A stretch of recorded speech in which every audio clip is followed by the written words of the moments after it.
Welcome everybody. This is a new episode of the International Creatrix Podcast. I'm Andre and Hanto. And today's guest has a really interesting story.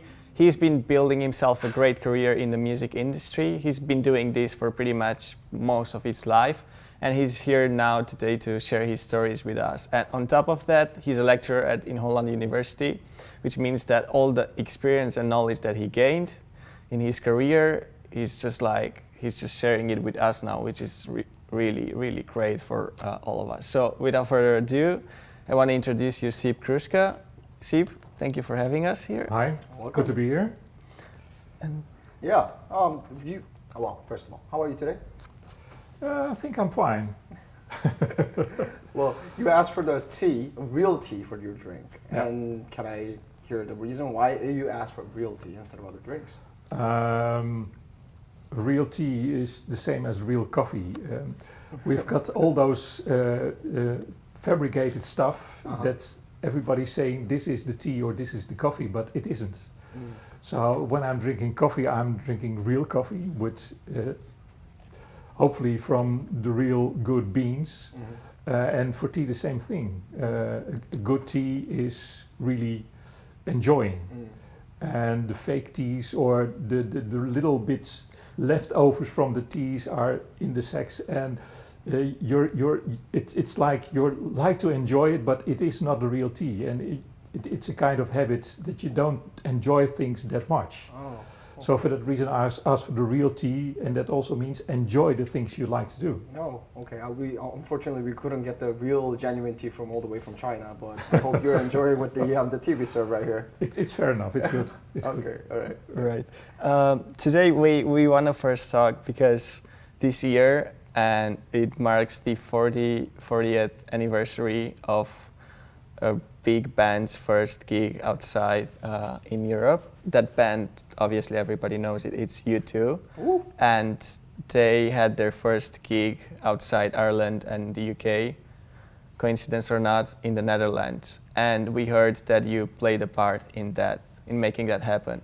So if you want to take us into the story and tell us more about it. Yeah, it's an interesting story. Actually, I stopped telling that story a couple of years ago. I thought, well, it's fair enough. Nobody knows and is interested anymore. Until a couple of months ago, a journalist from Or magazine approached me and told me, well, in a short while, in October, it's 40 years ago that U2 started their career, and you're one of the persons who created that. Little bit back in time, I started in 1979 my job as product manager for ENG Ariola. And they had a couple of international labels within the company, and they asked me to start with my job being Island label manager. Wow. Island Records, very interesting label, and my first show where I had to go to was Bob Marley in Ahoy, Rotterdam, and I had to hand him over a golden award for his double album Babylon by Bus. Wow. And I gave him as well a Dutch treat by giving him a Gouda cheese and a pair of wooden shoes. And the first thing he did was getting the wooden shoes on and started playing football with the cheese. And in 1979 there was no mobile phone or camera whatsoever in the neighborhood, so there are no pictures or film of whatsoever from that. And a couple of months later, somebody from the international office from Island Records in London asked me, well, the big boss signed a band and we can't get it fixed in England.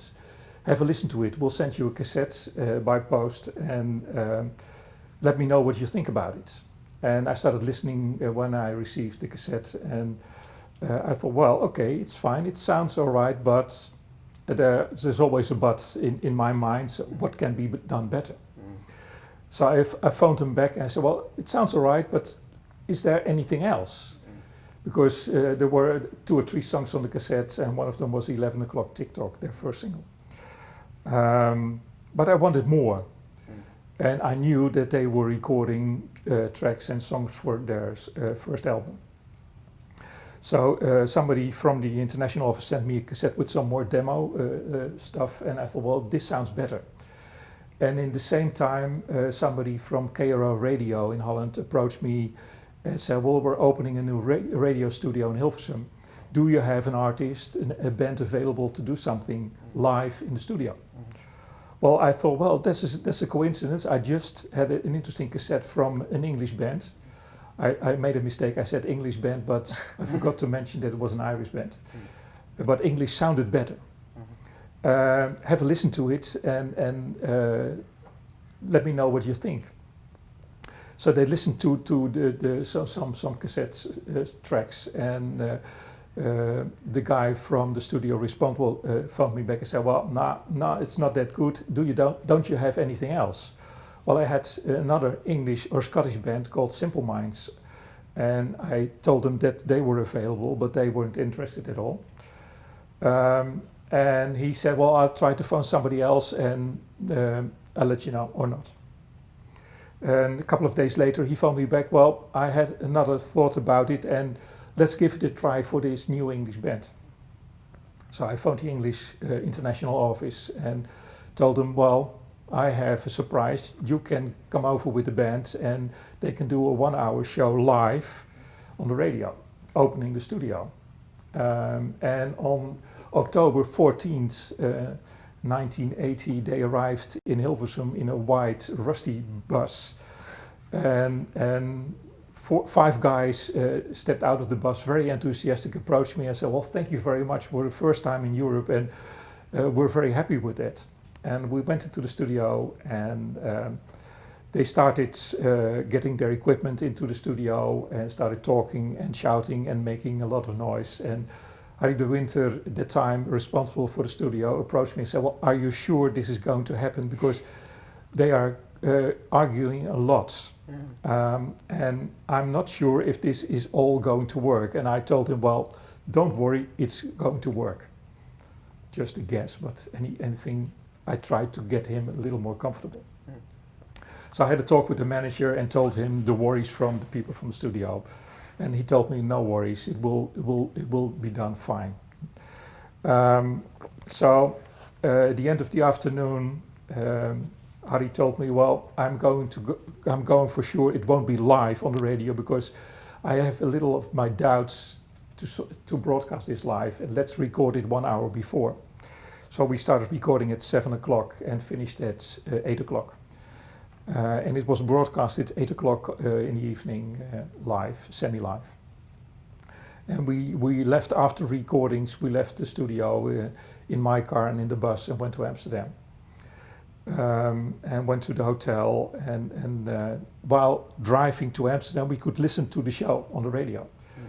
And it sounded good enough for a first show. And in the meantime, we at the company tried to get another show fixed, and for the next day we had a show fixed in the Milky Way in Amsterdam to get some cost reduced and cost back. And at the moment, and after many years, I think 10,000 of people are telling me and others that they went to the first U2 gig in the Milky Way in Amsterdam, but there were around 70, 80 people and not more. Wow. And one of the persons from the show available came back after the show, and he was very enthusiastic about the show and telling that the singer of the band was really, really, really good. And that's, let's say, the first part of the start of this success story of the band. After this concert and after this radio show, we released in October, the same month, 1980, we released the first album, Boy. Had quite a good response from journalists and hardly any from radio or anything else. And we released the first single, I Will Follow, a studio version. Had some airplay from Veronica, but that was about it. And we were getting worried because we couldn't get a single really done on the radio from the album, and you needed to have a good single follow-up to promote the album. But the album had good response from the media, from the journalists.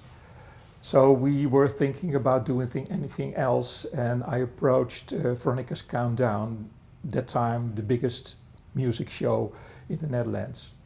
And the producer of the program, Rob de Boer, told me, well, okay, it's fine, and the album had good reviews, I saw that. but come up with a good single. And I think there is not a good single on the album. And after a while, I kept approaching him with good reviews and so on. And about 6 months later, he phoned me, okay, you convinced me, we're going to have the band in the show. And they have to do playback. The single I Will Follow. I said, well, no worries, they will, but the manager told me we're not going to do playback, we will do it only live. And the producer of the show said to me, well, then we have a problem, because every performance in Countdown is playback. And the manager told me, well, then there's no Countdown. Okay, then we have a problem. So I had to talk with the producer again, can't we solve this problem?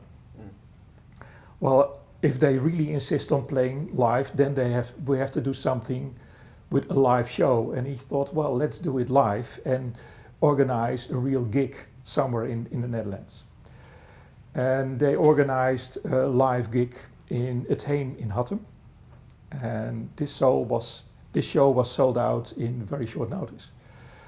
The show was perfectly good. They were in good shape. They had a lot of experience in the meantime with performances in the Netherlands and elsewhere. And the best track from that show was I Will Follow. And next day I phoned the producer and I told him, well, I want to buy this recording and I want to release it as a single. And within 2 weeks' time, I released it as a single. It was released. It made the tip rate, and after that, it made the top 40 charts. And contractually, every country in the world which has a contract with Island Records and have a hit single, every country in the world needs to release that successful single. So Island Records was really relieved. So we've got something going on right now. We have a hit single. And we have to release that worldwide. So every partner from Island Records had to release the album and the single. Not a live single, because the live single was the only release only for the Netherlands. And until so far, it is the only unique track from U2, not recorded by the band themselves, but released as a single, and nothing happened so far. And they were not very happy with that, but it was a hit single and it made the charts. And it was the basis of their success. Oh, well, you actually did contribute their success then, like to become in a bit. In a way, right? Yeah. I must say that I did a second sort of thing as well in 1985. After they performed in America for Live Aid, we released in the meantime. Was it in Philadelphia? Sorry? Was it in Philadelphia? I think so, yes. Yeah. And we had the album The Unforgettable Fire released with 2 single successes. And I approached the manager, Paul McGuinness, to have a 3rd single release. And he said, we don't want to get the blood out of the stone. 2 singles and that's about it. Because I wanted to release Bad as a single, and Bad is a 7-minute song and not very obvious to release as a single. But I had a permission from Island Records a couple of months before to release a song on 12-inch vinyl. Actually meant for the clubs, but contractually, if you release a song on a 12-inch, you can also release it on a 7-inch. And that song was from the album Under a Blood Red Sky, called Sunday Bloody Sunday. So naughty as I was and still am, I thought, well, we're going to release this as a new single because of the enormous success of Live Aid. And within 2 weeks' time, Sunday Bloody Sunday was released as a single. And it made in a couple of weeks the charts and went to number 2 in the charts. And by the time it was number 2 in the charts, I had a phone call from the London office and they told me, well, you have to come to London because we have a problem with the band. You released a single, not with any permission, and you have to explain this to them. Because they're not very happy with it, because Sunday, Bloody Sunday is a very not accepted song within the band by all 4 band members. Because of Live Aid, the complete catalogue of the band was doubled in sales, which meant from around 250,000 to more than 500,000 units, including the single Sunday Bloody Sunday as a success, which made the top 2 and became a gold single, their first gold single. But I never told that to them until then. So traveling to London, I took a little bag with gold records and a gold single with me, and took that with me to the office. And during the meeting, they explained to me the problem with the song Sunday Bloody Sunday, and they were quite annoyed that it was released as a single in Holland. But after that, I explained to them that contractually I was able to do so because it was released on 12-inch and had permission for that. And they looked at the international manager and they didn't know that he gave the permission. So it wasn't my problem anymore, it became his problem. Oh, by the way, I told them I have a little surprise for you, and I gave them a little package like this. And I've got 4 of those packages for you, and I hope you will unpack it and look at it.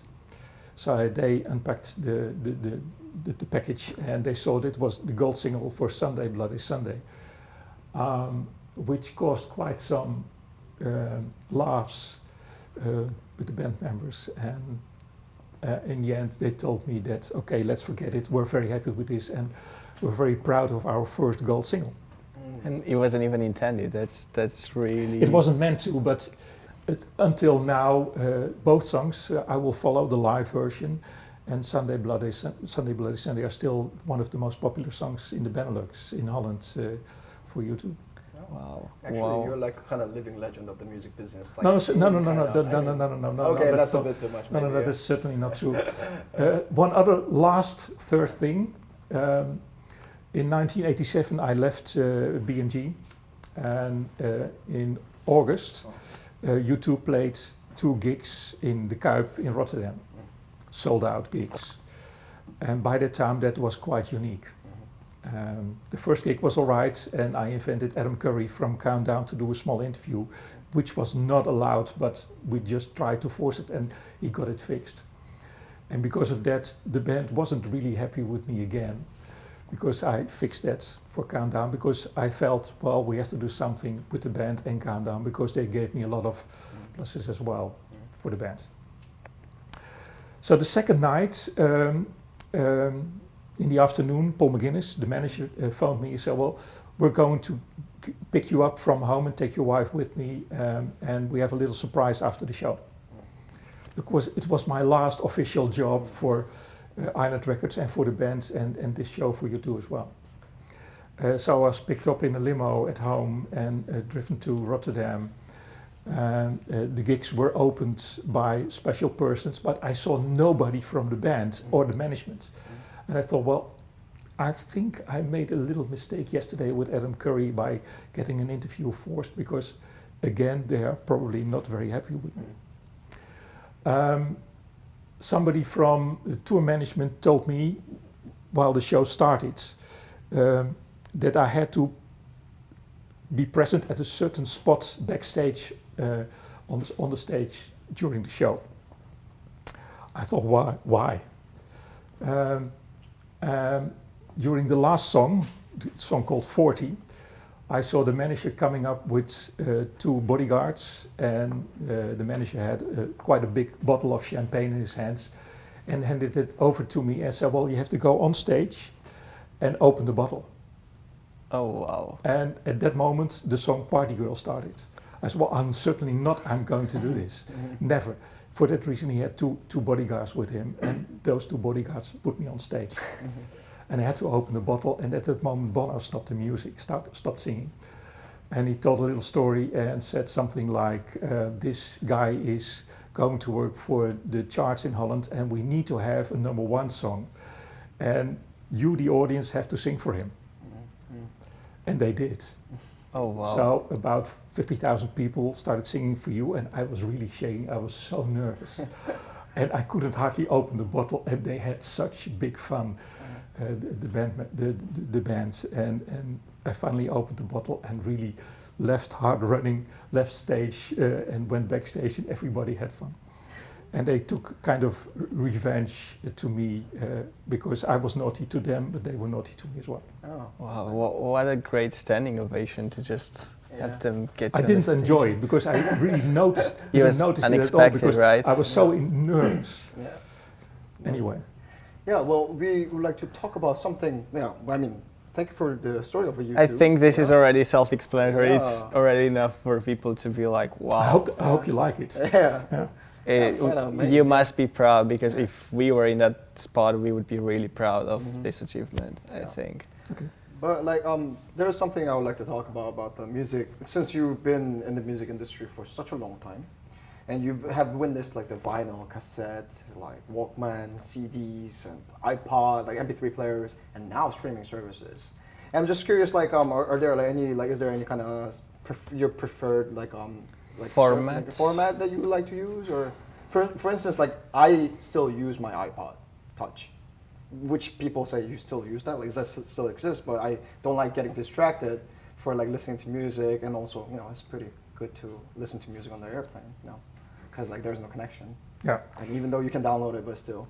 But Well, what's your preferred format? Yeah, the easiest way I think is iPod or whatsoever, an iPhone with listening to streaming music. That's so easy. Quite a while I told the students that I was still in the possession of about 12,000 vinyl albums and about 8,000 CDs. It's an impressive collection. Every time I'm 8,000 CDs Yeah. in the storage? at home, somewhere in the cellar I think, hidden. Okay, yeah. But every time I'm changing houses, I have to get them out of the cellar and bring them to the van and get them to the next place. And it's such a heavy load, it's so much. And this student told me, well, I've got it on a hard disk. And I thought, well, yeah, funny, that's far easier. So music is more easy to transport than in the old days vinyl or CD or whatsoever. Quality-wise, I think vinyl is still the best quality product. But streaming is so good and so Kind of easy. easy access. Yeah. Convenience, I think So that's the key. I'll go for the newest product, streaming. Yeah. Okay, all right. I mean, vinyl is still becoming like a trend nowadays.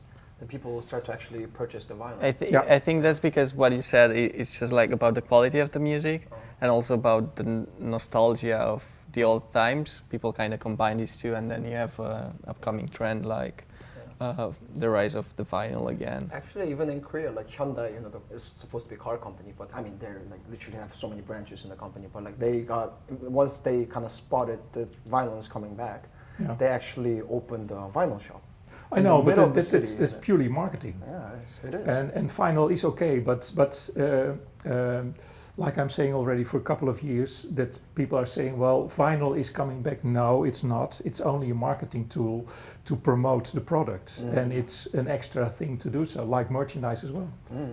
Just like extra format. It's pure extra, nothing else. And the best-selling vinyl product in Holland is about 1,000 pieces. That's not very much. It's nothing, No, it's pretty not much. Yeah.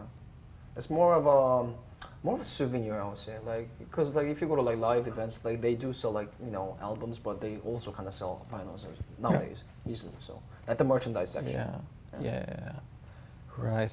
Yeah. One last thing we wanted to talk about with you, because you're also a radio person. You've been doing this for quite a long time, and we wanted to see how you see the future of the radio, because we know how it was, we know how kind of how it is at the moment, but do you see it still has a life? We guess it's a cliche question that you always get, but we had a conversation yesterday, and I was saying that I think it's still gonna be here with us, but it's slowly gonna die, and it might be the big companies, a few of them, who are gonna still be in the game. But we assume you have a more not scientific, but more research-based answer to this. I kind of made an example. It could be like rifle replacing musket, or like Netflix replacing like DVD, like rental shop. Now, the funny thing with radio is that when TV started in the 50s, everybody said, well, it's gone with radio, but it didn't. At the moment, let's say the music business grew very fast with vinyl or CD or whatsoever. They thought, well, it could be getting worse with radio. It didn't happen. And with the start of the social media, everybody said, well, I think radio is finished now. No, it didn't, because radio can integrate everything that's on the market, that's new on the market.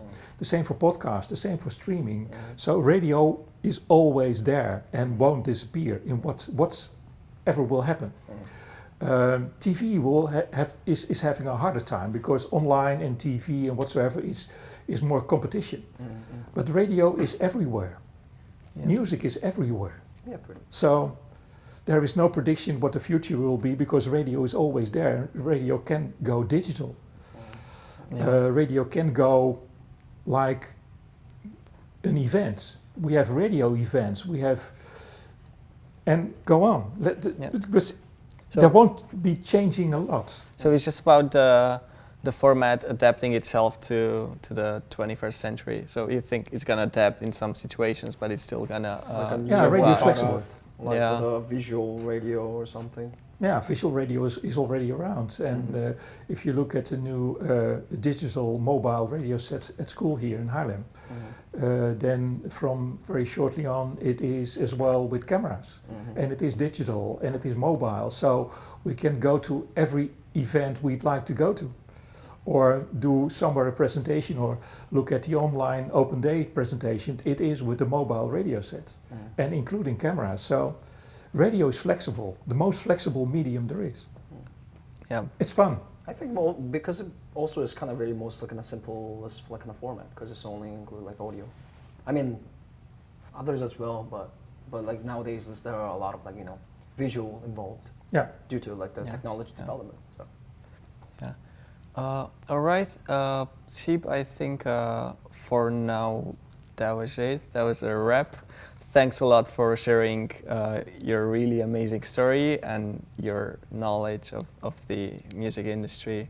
And I think this talk is going to be really interesting for everyone watching and listening.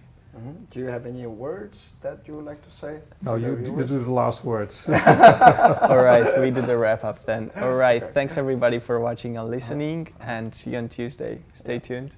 Thank you very much. This was Hanto and Andre. Yeah, thank you very much.